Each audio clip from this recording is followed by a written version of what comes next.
absorción, sobre todo digestión, porque la otra clase también es parte de absorción, ¿ya?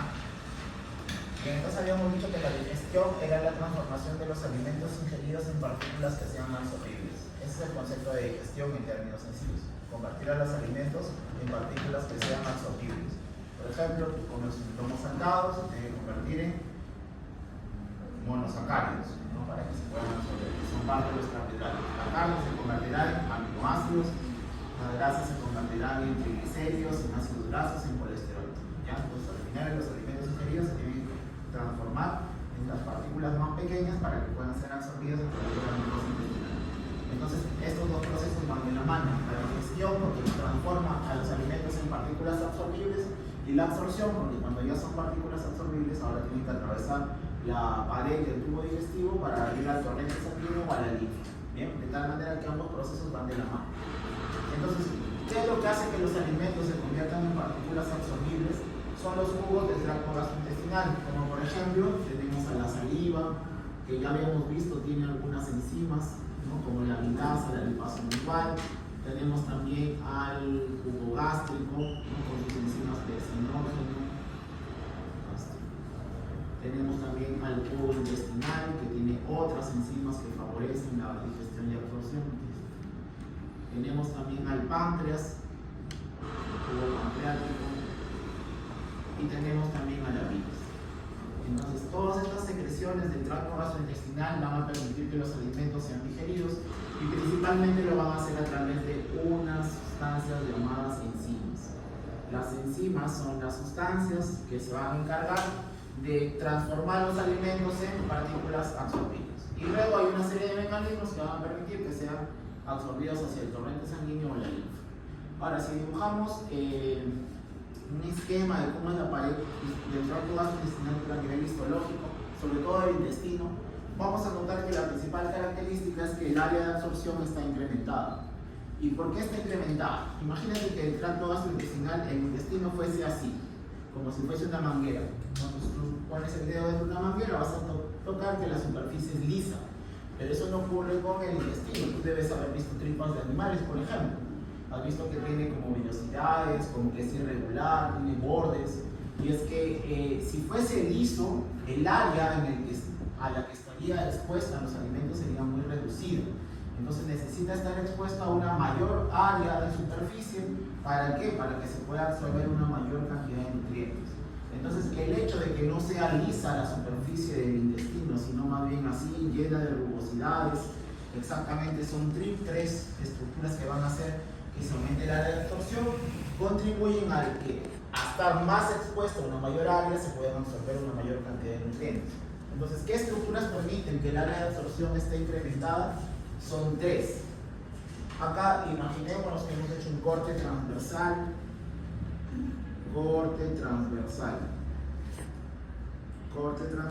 del intestino. ¿Okay? Entonces, lo que está en el medio, esto de acá, por donde van los alimentos, se le conoce como la luz intestinal, y esto de acá vendría a ser la pared. Si yo tomo solo una porción de la pared, como está ahí en punto, ¿no? Lo dibujamos y lo ampliamos, vamos a ver que hay unas estructuras, ¿no? Que son unos pliegues de la submucosa, a las cuales se les llama las válvulas conviventes. ¿Ya? Válvulas conviventes, también llamadas válvulas de Kerpling. Eso te van a mencionar en Nanato. Estas válvulas conviventes son estos pliegues grandes que van a estar dentro de la luz del intestino, y vendría a ser esta estructura que ves así. Toda la estructura sería la válvula convivente. Esta válvula convivente hace que el área de superficie, que el área de absorción, incrementa el área de absorción por 3. ¿Okay? Aumenta el área de absorción 3 veces. ¿Ya? Ahora, dentro de las válvulas conviventes vemos que hay otros pliegues digitiformes. Si tomamos a uno de esos pliegues digitiformes, cada pliegue que está acá vendría a ser una vellosidad intestinal. Vellosidad intestinal. Esa vellosidad intestinal, que tiene una rama arterial, un extremo venoso, sus vasos linfáticos, Esta vellosidad intestinal permite incrementar el área de absorción por 10. ¿Ok? Entonces hasta ahí ya hemos incrementado el área de absorción 30 veces. Porque por cada válvula convivente tiene sus vellosidades intestinales. Si las válvulas multiplican por 3 y las vellosidades por sí solas por 10, hasta ahí llevamos que hemos incrementado 30 veces el área de absorción. ¿Ya? O sea, si el área de absorción de todo el intestino, supongamos, fuese 1 metro solamente, si fuese liso, con estas dos estructuras le hicimos que se convierta en realidad en 30 metros cuadrados, por así decirlo.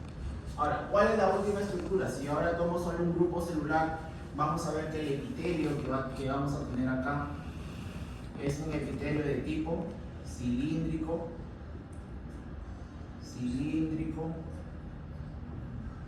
con microvellosidades.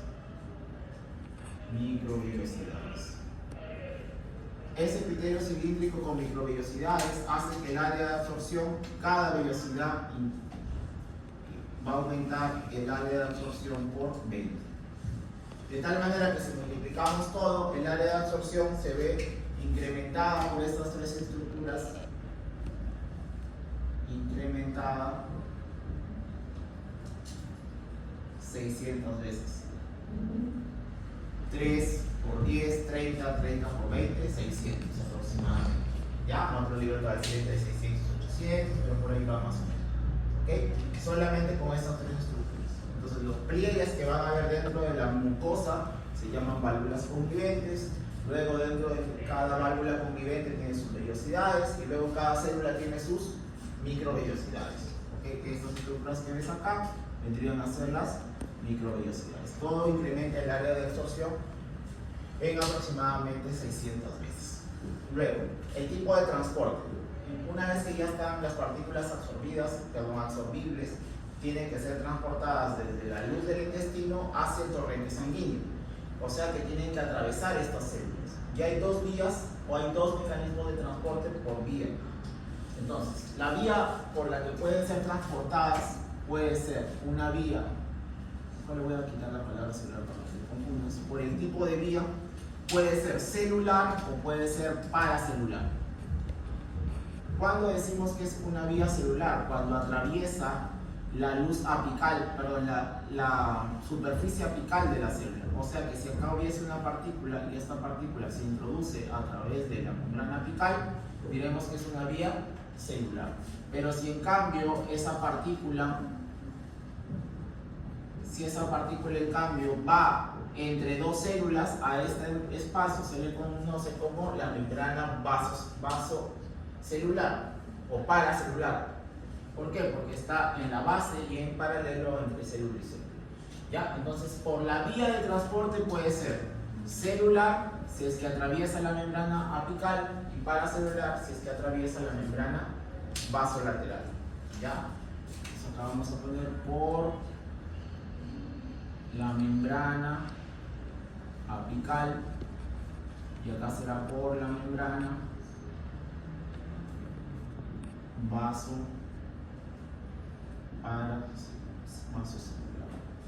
vasolateral. ¿Ok? Eso es por la vía. Ahora, por el consumo de energía, eso también enseñé en el ejercicio 1, puede ser transporte activo o transporte pasivo, ¿verdad? Tenemos transporte activo cuando hay consumo de energía y transporte pasivo cuando se da por difusión, ya sea simple o facilitada. ¿Ya? Esos son los mecanismos que vamos a ver acá. Entonces tenemos pasivo, tenemos la difusión. En el caso del agua está la ósmosis. Y en el transporte activo puede ser primario, si es que se consume energía directamente, y secundario si aprovecha la energía de un transporte primario. ¿Verdad? Esos son por el consumo de energía. ¿Está bien? Ahora ya vamos a hablar de cada uno de los tres grupos de alimentos principales: las proteínas, los carbohidratos y los lípidos. Entonces vamos a empezar con las proteínas. Antes de eso, ¿alguna pregunta? ¿Está bien? Entonces vamos a hablar de las proteínas.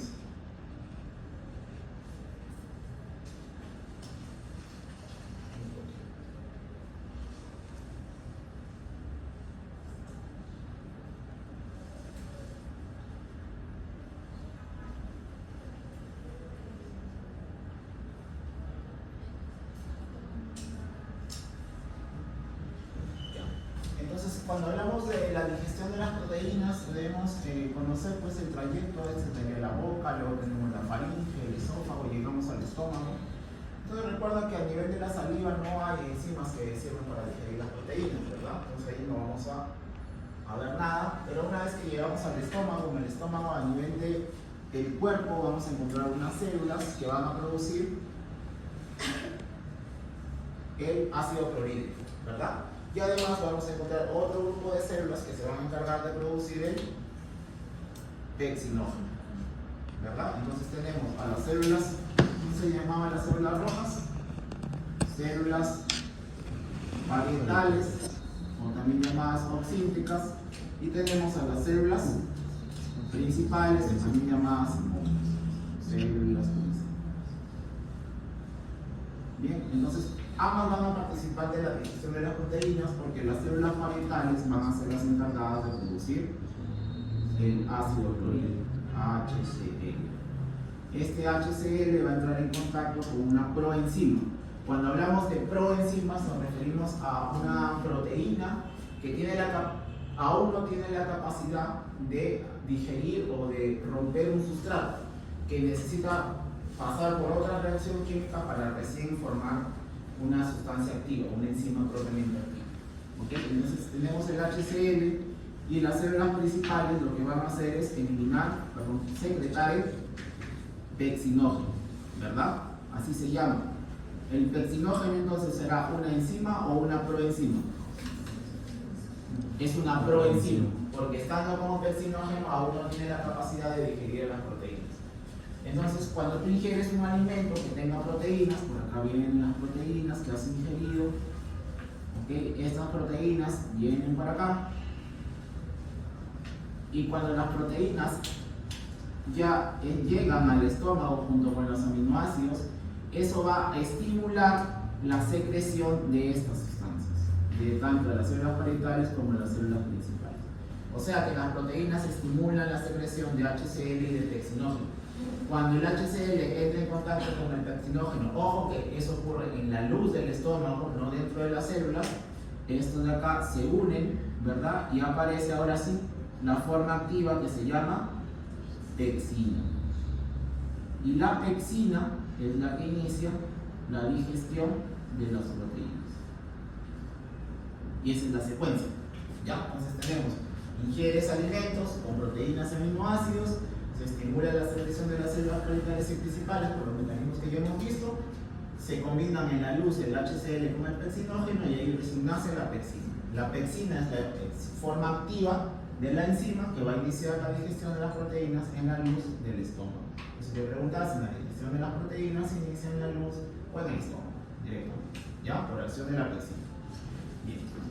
Luego el alimento pues va a ir pasando hacia el duodeno, ¿no? Acá tendríamos el duodeno, esa es estructura que tiene forma de C, duodeno con sus 4 porciones. Y ahí, adosado al duodeno, en la segunda porción, encontramos una glándula llamada páncreas, ¿no? El páncreas, que va a tener su cabeza, su cuerpo y su cola, la cabeza está adosada hacia la segunda porción del duodeno, ¿verdad? Segunda porción del duodeno.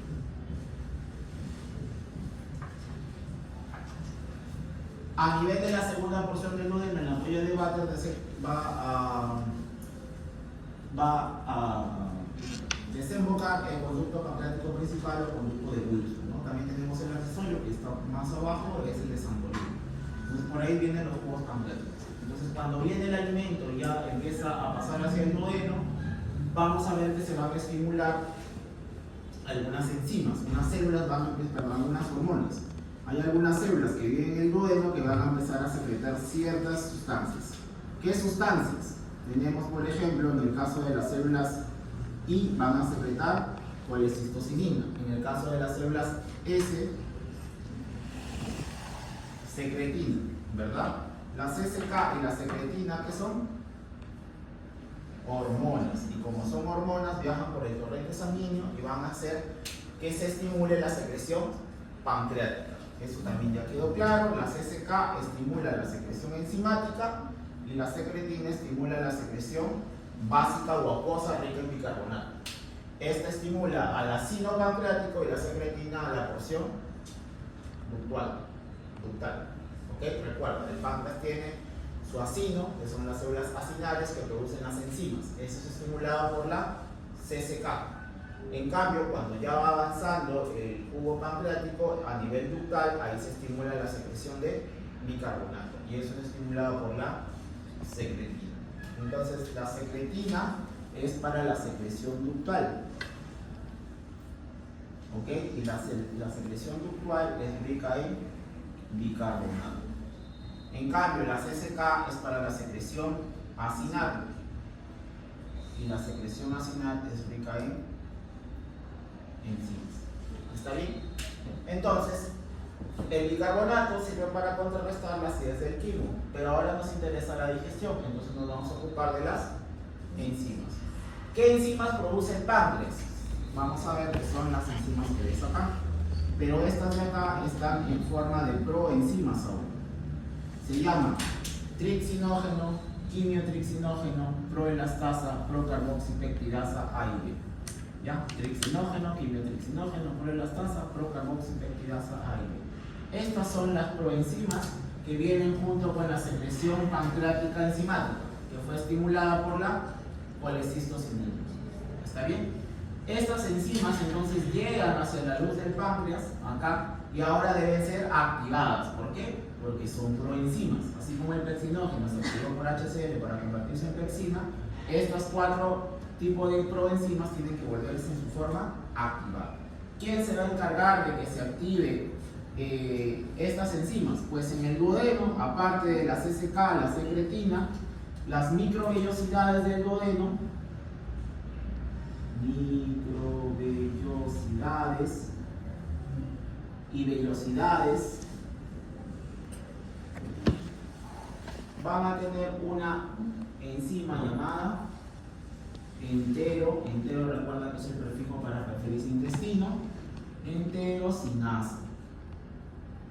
Esta enterosinasa viene a ser la enzima que al entrar en contacto con estas de acá va a formar o las va a activar.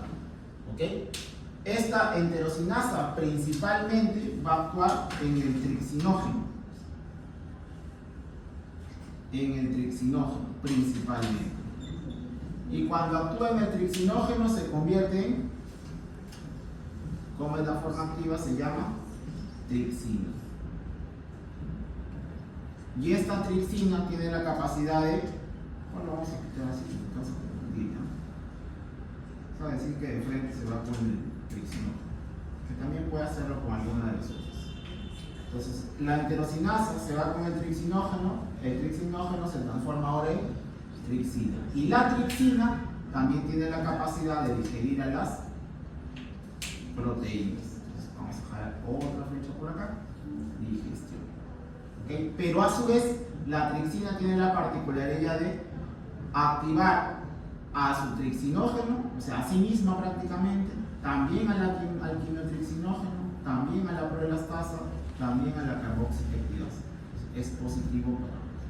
Entonces la secuencia es, vienen las proteínas por acá, se secretan las enzimas, las hormonas pancreáticas, CCK y secretina, se estimula la secreción enzimática del páncreas, viene por acá, se relaja el esfínter de Oddi por la CCK, recuerda que esa es otra función, y llegan las enzimas y se mezclan ahora con el contenido que provino del estómago, ¿verdad? Esas enzimas son proenzimas, o sea, no están activas. ¿Quién las tiene que activar? La enterosinasa. ¿Quién produce la enterosinasa? Las vellosidades intestinales. Las vellosidades intestinales producen enterosinasa. La enterosinasa activa principalmente al trixinógeno y se transforma en trixina. La trixina ya tiene la capacidad de digerir las proteínas, pero además la trixina puede activar a sus hermanas, al trixinógeno, al quimiotrixinógeno, a la proelastasa y a la procarboxipeptidasa.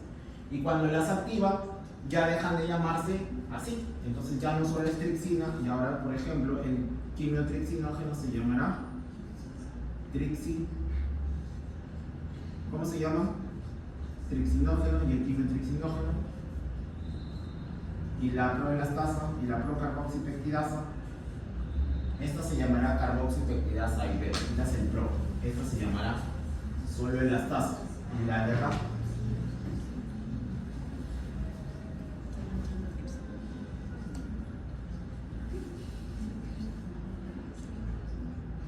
posición está al lado? Ayúdenme, pues ustedes no han leído nada, ¿no? Miren así nomás acá. ¿Cómo se va a llamar esto? Quimiotripsina. Muy bien. Entonces tenemos tripsina, quimiotripsina. ¿Qué más tenemos ahora? Elastasa. Y tenemos carboxipeptidasas, A y B. ¿Qué de particular tienen todas estas? Que son las formas activas. Formas activas. ¿Ok? Ahora, por acá tengo una proteína.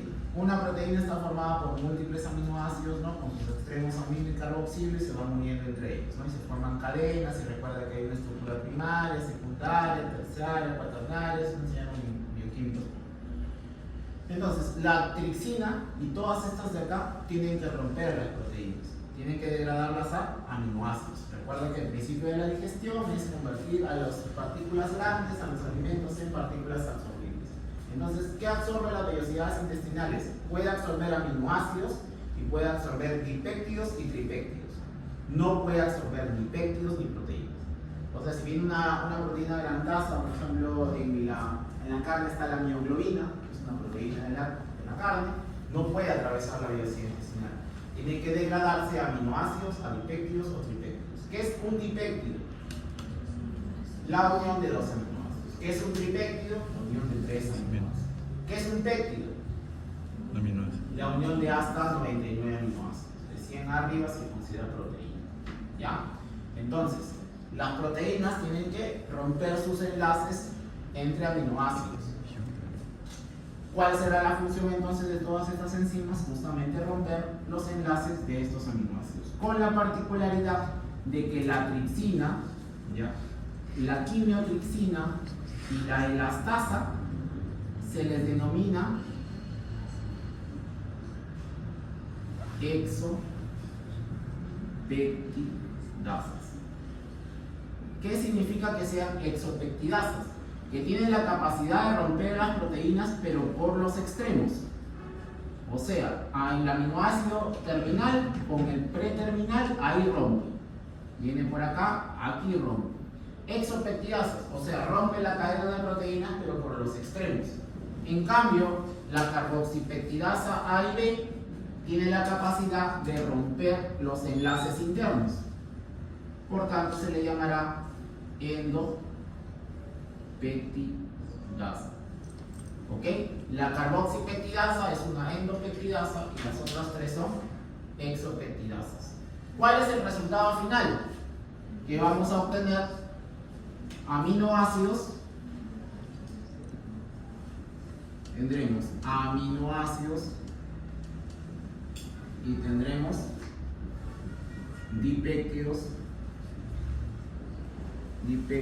y tripéptidos. Ese es el resultado final. Y esas sustancias sí ya son susceptibles de ser absorbidos. Y ahora pasamos a la absorción. Voy a correrlo ya. No sé.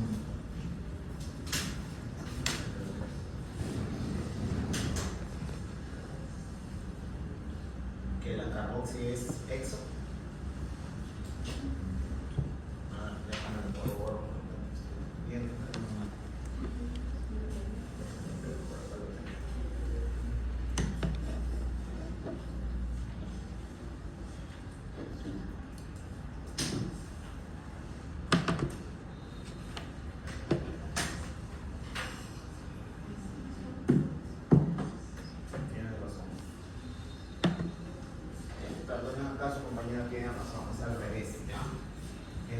Sería endo y esto sería exo. Voy a modificar la flecha. O sea, la carboxipeptidasa es hacia los terminales y las otras tres son endo. O sea, esta es la que va hacia acá. Esta será endopeptidasa y esta será exopeptidasa. Ya, ahora sí. Gracias, tiene razón. Ahora vamos a hablar del transporte. Esto lo voy a correr un poco porque no funciona. Entonces imaginémonos que acá tenemos una célula, ¿ok? Está un poco delgada, este sería el lado apical y este será el espacio vasolateral. Bien, entonces el transporte de las sustancias en el riñón y en el tubo digestivo se basa mucho en la bomba de sodio potasio TPasa. En el caso de la bomba de sodio potasio TPasa, recuerda que su función es extraer 3 sodios, ¿verdad? 3 sodios, a su vez que ingresan 2 potasios. Eso hace que la concentración del sodio sea baja en el intracelular y genera un gradiente de concentración a favor del sodio. Aquí baja la concentración del sodio, por tanto el sodio trata de ingresar a la célula porque está en menor cantidad dentro y aparte como el sodio es positivo y el nuclear es negativo, trata de entrar. Eso genera el principal mecanismo de transporte. ¿Qué tipo de transporte será? Este. Activo primario, porque hay consumo de ATP, pero el que deriva de la energía generada por este transporte será transporte activo secundario. Entonces nos habíamos quedado que ya por acción de estas enzimas tenemos aminoácidos, dipéptidos y tripéptidos. ¿Cómo se absorben ahora los aminoácidos? Lo hacen a través de un cotransporte. El cotransporte mediante el cual ingresan los aminoácidos está asociado al sodio, ¿ya? O sea que los aminoácidos ingresan junto con el sodio a través de un canal cotransportador. ¿Por qué el sodio ingresa? Porque va a favor de su gradiente de concentración y su gradiente eléctrico generado por la bomba de sodio potasio TPasa. Entonces será un transporte activo secundario. ¿Ok? Transporte activo secundario. Transporte activo secundario. ¿Ya? Transporte activo secundario asociado al sodio. Este es en el caso de los aminoácidos. Pero también dijimos que tenemos dipéptidos y tripéptidos. Los dipéptidos y tripéptidos no van asociados al sodio, sino que van asociados con el hidrógeno. Vamos acá, dipéptidos y tripéptidos.